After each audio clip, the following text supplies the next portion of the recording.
I didn't know my life was about to unravel in ways I could never have imagined, all because of one night, one blurry memory, and one accusation whispered like a dagger through my heart. It was a Saturday, and my best friend Gemma was celebrating her birthday. I had been married to Billy for nearly 5 years, and we had been together almost 9. He was my first real love, the first person who made me feel seen when I had spent my entire youth invisible. Yet, as I stumbled half drunk on the couch that night, laughing at some joke Gemma had made, I couldn't shake a creeping unease. By midnight, the party had quieted. Guests were leaving, the music had softened, and I had dozed off, my head leaning against Billy's shoulder. When I woke, the room was dark. Billy wasn't beside me. Panic surged through me as I reached for my phone, knocking a glass over in the process. And that's when I heard it, a sound that made my blood run cold, moaning. I jumped up, heart hammering, and opened the bedroom door. Billy stood in the hallway, shirtless, jeans clinging to him, sweat glistening on his skin. He asked if I was okay, his voice calm, almost casual, and I struggled to even speak. My eyes were drawn to the living room, to the shadows where Gemma's co-workers had crashed, yet my mind refused to make sense of the noise I'd just heard. I confronted him. What was that sound? I asked, my voice trembling. He shrugged, blaming the living room, claiming maybe someone else had been fooling around. My mind raced. Was it really him, or had Gemma somehow, impossibly, taken advantage of him? Days later, the tension only grew. Messages between Billy and Gemma hinted at confusion, a late-night photo of them hugging while I slept. My heart ached with jealousy and suspicion. I wanted to trust him, but doubt had already planted itself deep inside.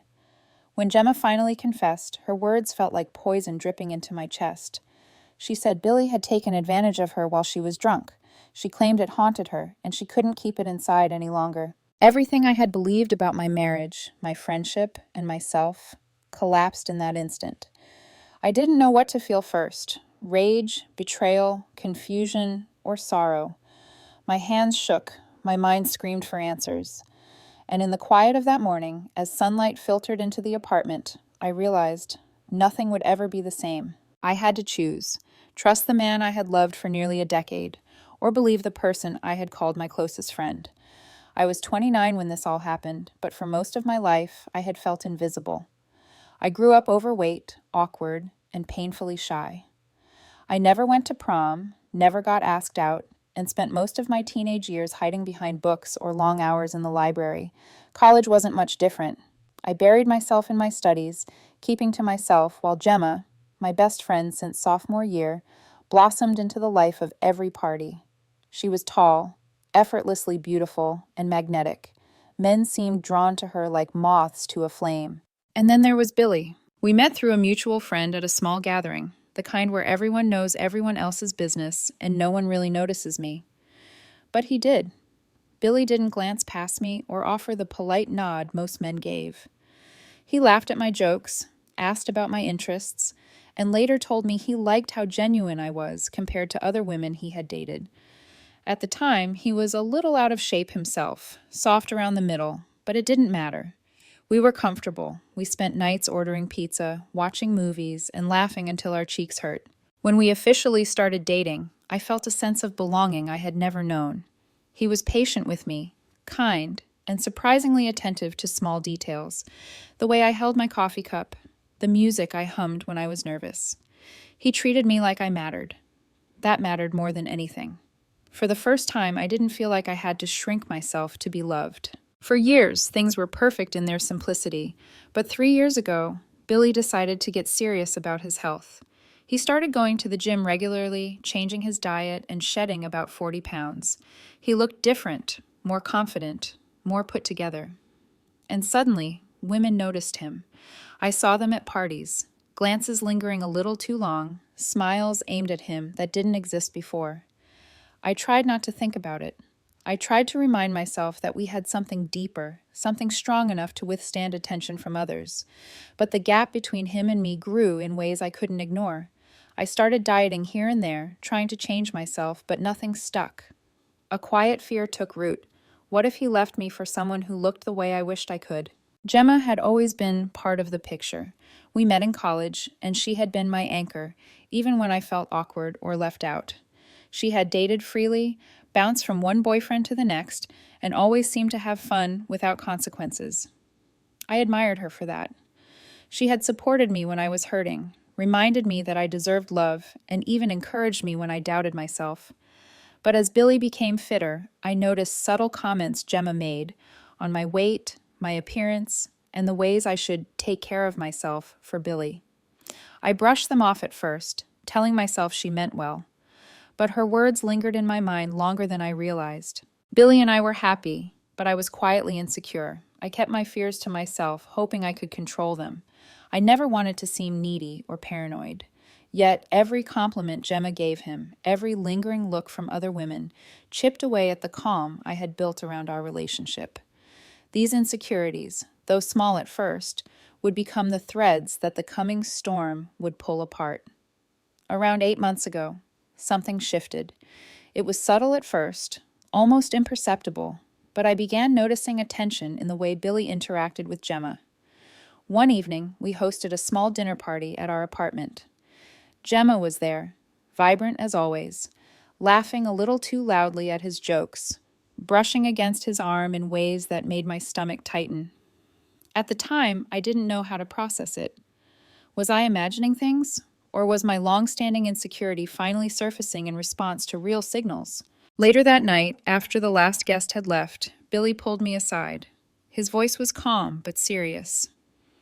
"I don't like how Gemma's been acting," he said. He described her touches, her compliments, and the way she leaned on him when she talked. "She's making me uncomfortable," he admitted. He asked me to talk to her. My immediate reaction was defensive. Gemma was my friend. I trusted her. I couldn't imagine she would do anything to harm us.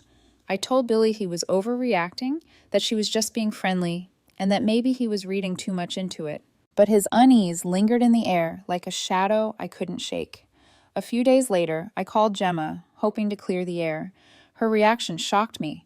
She was offended, indignant that I could even suggest she had crossed a line. "Billy has a problem," she insisted. "Maybe he's just trying to turn you against me." Her voice, sharp and unwavering, planted a seed of doubt in my mind. I apologized, diffused the conversation, and told myself it was fine, that everything was fine. The tension didn't end there. Gemma joined my gym a few months later, asking if we could work out together. I thought it was harmless, even pleasant at first, but I started noticing her behavior around Billy. She spent time in the weights section while he trained, asking him to spot her on exercises, wearing tight clothing that drew attention. Billy told me he felt uncomfortable, and I found myself caught between defending my best friend and acknowledging my husband's feelings. I brushed it off, told him to relax, that Gemma was just trying to get fit. The more I ignored it, the more my internal alarm bells rang. I hated that I pushed them together, hated that my own words might have opened the door for something inappropriate. Jealousy started to bubble beneath the surface, mixing with fear. The unease grew like a quiet, persistent hum in the background of every interaction. I tried to dismiss it, telling myself I trusted Billy and I trusted Gemma, but doubt crept in uninvited. Every small action, Gemma's compliments, the lingering touches, Billy's withdrawn reactions, stacked quietly, building tension that I couldn't talk myself out of. In hindsight, these were the first cracks in the foundation, the conflict seeds that would later erupt into a full-blown storm. I didn't realize at the time that these moments, seemingly small and inconsequential, were slowly preparing me for the betrayal and chaos that awaited me. It was Gemma's birthday party, a lively gathering with about 10 friends, and I had been looking forward to it with mild excitement. I wasn't a big drinker, but that night, caught up in the energy of the room and the laughter of my friends, I let myself have a little more than usual. I remember sitting on the couch, my head leaning on Billy's shoulder, feeling the warmth of his presence, and for a moment thinking that everything was normal, safe, familiar.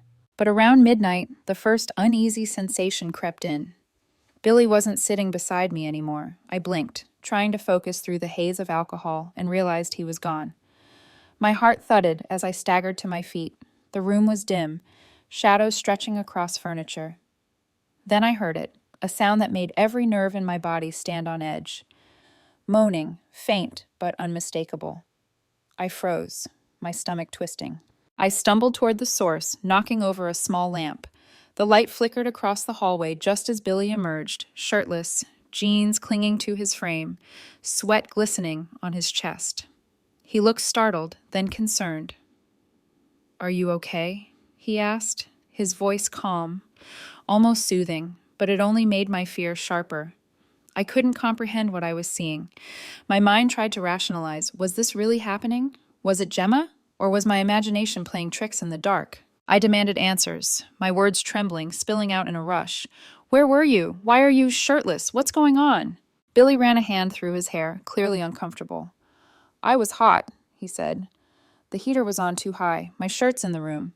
I glanced at the chair. It was there, neatly folded. "What about that sound?" I pressed, voice shaking. He blinked, confusion crossing his face. "What sound?" "The moaning. I heard it outside the room." Billy tried to rationalize, pointing toward the living room, where Gemma's coworkers had crashed on the couches. "Maybe it was them," he said. "I didn't hear anything." But I couldn't shake it.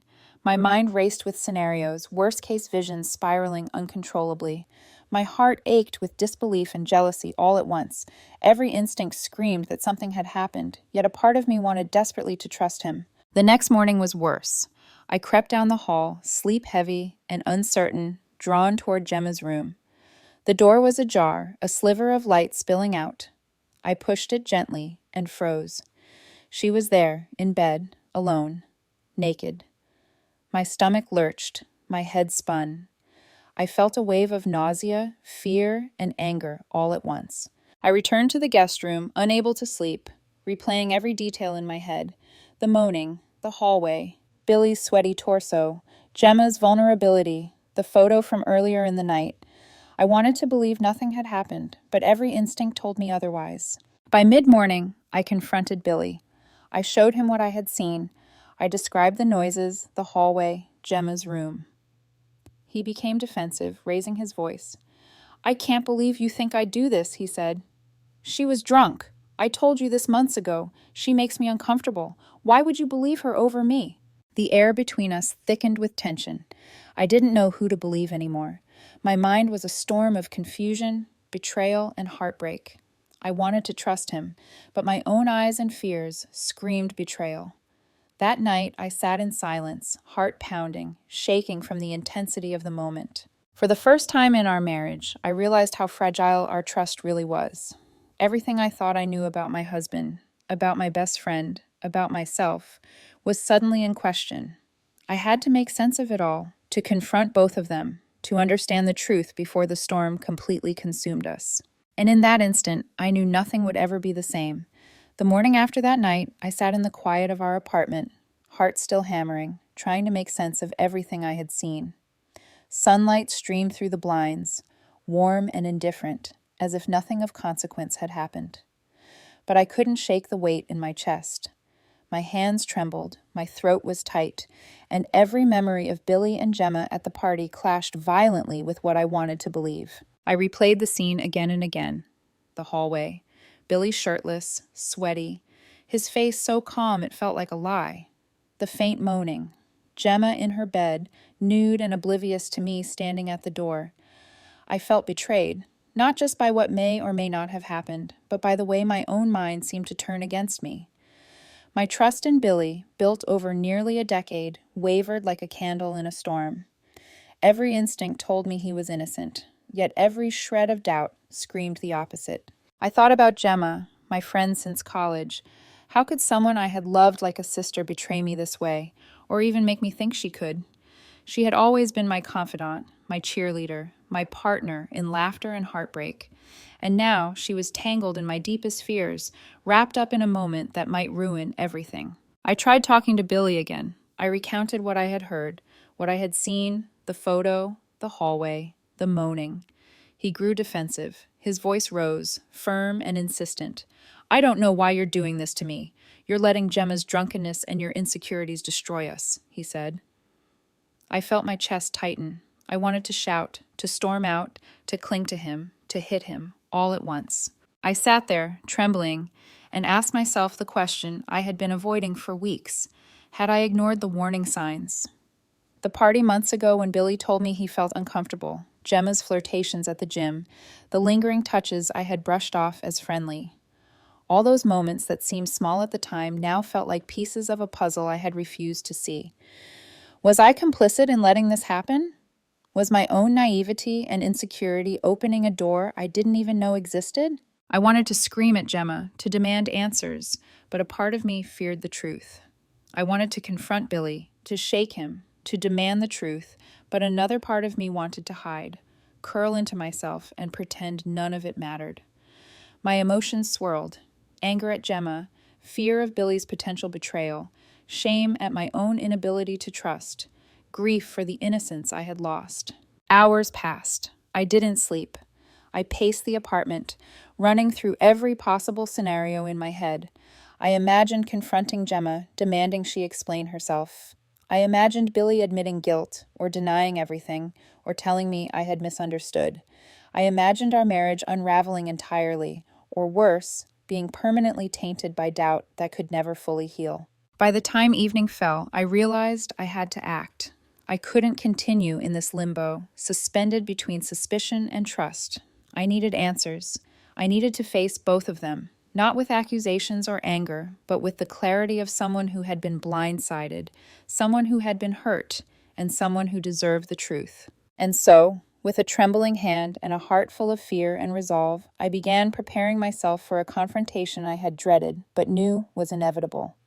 This was the first time I truly faced the possibility that my life, my marriage, my friendships, my very sense of self might be irrevocably changed. I wasn't ready to know the full extent of the damage, but I knew one thing. I had to confront it head on or live forever in the shadow of doubt.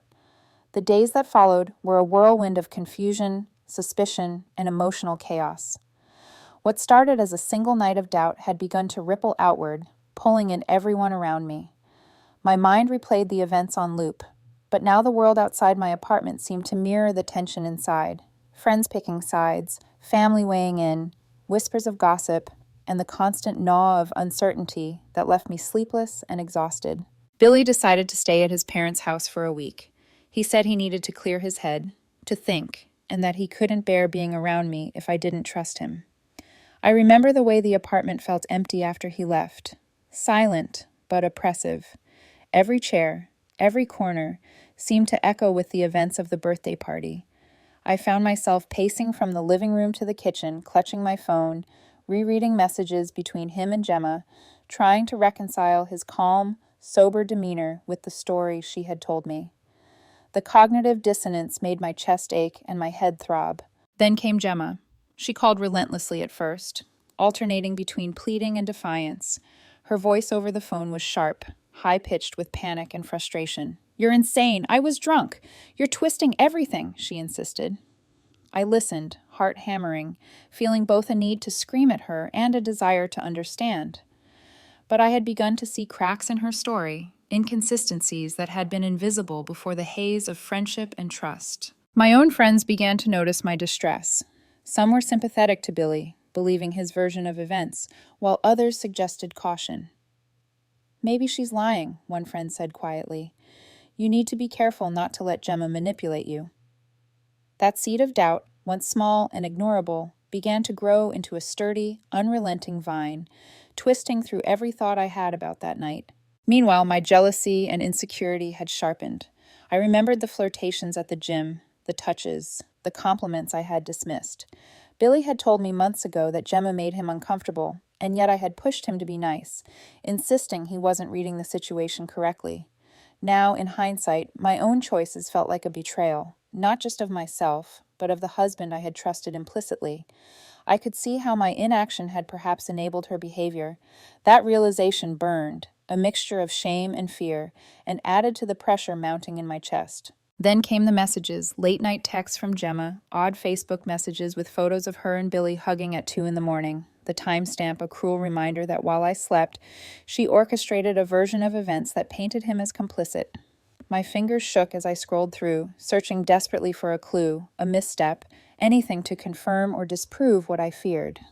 every new piece of information seemed to pull me deeper into uncertainty. I confronted Billy over the phone, my voice trembling, furious, pleading, questioning every movement, every glance, every word from the party. He insisted she was lying, that she had been drunk and confused, that nothing happened. But each protestation collided with my own observations and the evidence I had seen. My mind became a battlefield, reason battling emotion, trust battling suspicion, love battling fear. Family involvement soon amplified the storm.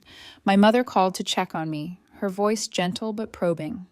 I wanted to protect her from the horror of the situation, but her instinctual care only forced me to articulate the chaos in my mind. "I just don't know what to believe," I whispered over the line, the tears I had held back spilling freely. My mother's reassurances offered comfort, but also a mirror reflecting my vulnerability and isolation. She reminded me of my strength, yet the truth of what Gemma had said still hovered over me like a dark cloud. Every interaction with Gemma was explosive. When I finally went to her apartment, I found her crying, distraught but defensive. She claimed Billy had taken advantage of her while she was drunk, but her story was muddled, inconsistent, and riddled with confusion. As she spoke, my mind filled in the gaps. Her laughter, her flirtations, the weight of the late-night photo. My heart pounded in my chest. I could barely control my hands from shaking, my voice from cracking, as I demanded clarity. Billy had insisted on joining that meeting, and sitting across from both of them was surreal. His calm, sober presence contrasted sharply with Gemma's panicked, tearful defense. He asked her pointed questions, forcing her to describe details that only someone present could know. When she fumbled, claiming he had assaulted her, but getting the descriptions of his body entirely wrong, I realized with a mixture of horror and relief, she had lied. The web of confusion and manipulation she had spun was beginning to unravel. Even so, the emotional escalation left scars. I could feel the storm inside me, my mind racing, my heart aching, my trust shaken. Friends and family had inserted themselves, opinions and advice swirling around me, intensifying my uncertainty. Every day brought new revelations, new confrontations, new evidence, real and imagined, and I began to notice subtle shifts within myself. I was no longer the passive, trusting wife who would brush off small red flags. I had grown alert, wary, discerning. The pain of betrayal was forging a resolve I hadn't known I possessed. By the end of that week, after multiple confrontations, messages, and sleepless nights, I realized that the situation was spiraling, but I was beginning to reclaim control, not over Gemma, not over Billy, but over myself. I understood now that the escalation, while terrifying, was necessary. It forced me to confront the truth, separate reality from lies, and recognize the boundaries of my marriage, my friendship, and my own dignity. By the time the weekend arrived, I felt hollowed out. The whirlwind of confrontations, accusations, and sleepless nights had left me raw, frayed at the edges. I wandered through the apartment, each room a reminder of the trust I thought I had, and the betrayal that had poisoned it. Every chair, every lamp, every corner held echoes of that night. Billy's shirtless form in the hallway, Gemma in bed, the faint moans, the photo, time-stamped 2 a.m. I couldn't eat. I couldn't sleep. Every time my phone buzzed with a message, whether from Gemma, Billy, or a concerned friend, I flinched, my heart lurching as if expecting more betrayal. I felt trapped in my own body, imprisoned by thoughts that refused to settle. I thought about the husband I had loved for nearly a decade, my first real relationship, the man I had trusted with every fragile piece of my heart. And now he was gone, or at least I couldn't reach him. He had left for his parents' house, insisting he needed space, that he couldn't be around me if I doubted him. And I had doubted him. I had questioned him, interrogated him, even suspected him. My own hands had chipped away at the foundation of our marriage, and the thought crushed me. Then there was Gemma, my best friend, the woman I had laughed with, cried with, confided in for years. She had lied, manipulated, or at least misled me in ways that felt unforgivable. I wanted to scream at her, to shake her until she admitted the truth, but even my anger felt impotent. She had already set the narrative in motion, and I was caught in the wake. I sat on the edge of our bed, staring at the floor, my fingers curling into fists. The weight of isolation pressed down on me. For the first time in my life, I felt completely alone, betrayed on every side. My mind raced through every decision I had made, trusting Billy's calm reassurances, dismissing his earlier warnings, defending Gemma when he had asked me not to. Every choice now felt like a mistake, a misstep that had led me to this abyss. Memories of our early days together haunted me. The comfort of our first dates, the small gestures that had made me feel seen, the quiet nights when it had been just him and me against the world. All of it now seemed fragile, distant, almost dreamlike. How could something so enduring unravel in just a few short hours? How could years of love be questioned by a single night, a single lie, a single accusation? Tears streamed down my face as I realized the full extent of my despair. I felt betrayed, yes, but also powerless, confused, and exhausted. My confidence, which had grown over years of overcoming insecurities, seemed to vanish in the face of this storm. I questioned my judgment, my instincts, even my worth. Was I too naive? Too trusting? Had I invited this chaos simply by believing in the goodness of people? Hours passed. The apartment remained quiet, save for the faint hum of the heater. I hugged my knees to my chest and let myself feel the grief, the fear, the overwhelming sense of loss. I felt small, unmoored, adrift in a sea of betrayal. I wanted answers, but I also wanted escape. I wanted to run from this pain, from the questions, from the suffocating uncertainty. Yet, beneath the despair, a spark remained. A tiny ember of resilience, hidden and flickering, refused to be extinguished. Somewhere deep inside, I knew I couldn't remain here forever, paralyzed by doubt, consumed by betrayal. I would need to confront the truth, face both Billy and Gemma, and find a path forward, even if it meant stepping into the fire. For now, though, I simply let myself feel the depth of my sorrow. I allowed the tears, the shaking, the heartbreak to wash over me, knowing that to truly reclaim my life, I would first have to endure this darkness. After days of sleepless nights and endless spinning thoughts, I realized something. I couldn't live in the fog of doubt any longer. I needed clarity. I had trusted, I had loved, and yet I had been paralyzed by the chaos Gemma had created. The spark of resilience buried in the depths of my despair began to ignite. I would face this storm head-on. No more confusion, no more powerlessness. The first step was evidence. I went through Billy's phone again, meticulously, slowly, determined to see everything with fresh eyes. Every message, every photo, every timestamp became a piece of the puzzle I refused to ignore. And then I saw it. The Facebook conversation between Billy and Gemma from the night after the party. Gemma thanked him for attending her birthday and even sent a photo of them hugging around 2 a.m. My pulse quickened. I had been awake during that time, asleep in the next room, and Billy's response was calm and measured. He had clearly been there to help, not to betray me. I realized something crucial. Gemma's memory had been distorted, confused by alcohol and guilt, leading her to misattribute events. Her accusation that Billy had assaulted her was false. It was manipulative, whether intentional or accidental, but the truth was clear when viewed objectively. I could see now that Billy had never betrayed me. He had been steadfast, patient, and protective, even when I had doubted him. With a trembling hand, I called Billy. His voice, when he answered, was cautious but open. "I need to know you believe me," he said softly, as if anticipating my lingering doubts. I swallowed my pride and fear and told him what I had discovered. The time-stamped photo, his explanation, Gemma's confused account. Relief, mixed with exhaustion, washed over both of us. Tears streamed down my face as I whispered, "I believe you. I should have trusted you from the beginning. I'm sorry." Billy didn't respond immediately. He let the silence hang, allowing both of us to absorb the weight of what had been lost and what could now be repaired. Then he spoke, his voice steady yet tender. "I knew you would come around. I knew eventually you'd see the truth. But my fear all along wasn't Gemma, it was losing your trust. That's what hurt me the most."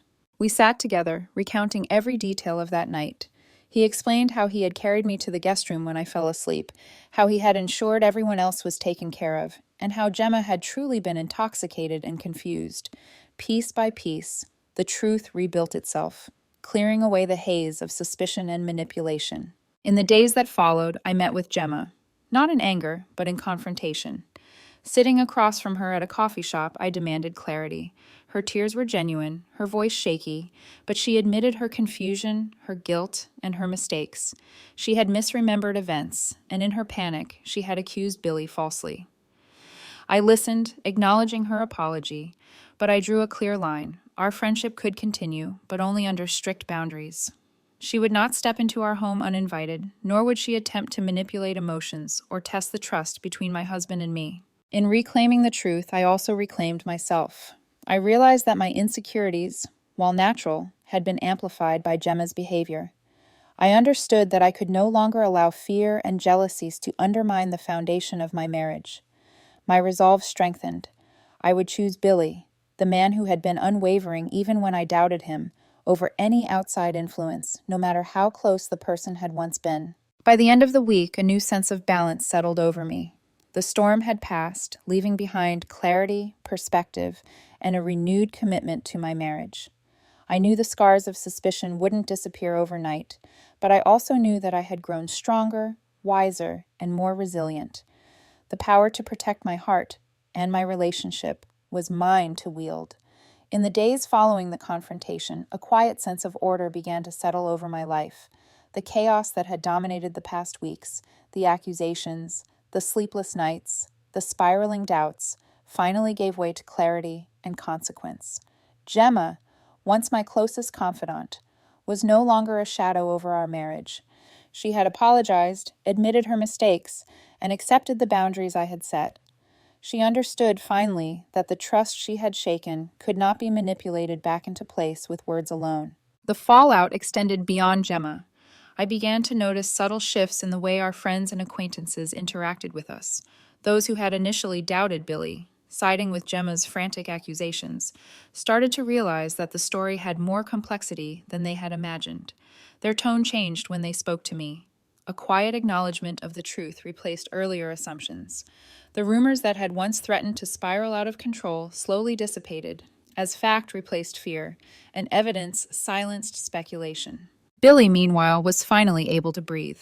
The tension that had pulled at his chest for weeks eased.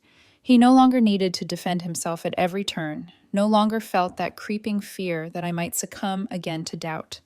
Our conversations, once heavy with accusation and uncertainty, began to feel like the familiar, steady rhythm of our early years together.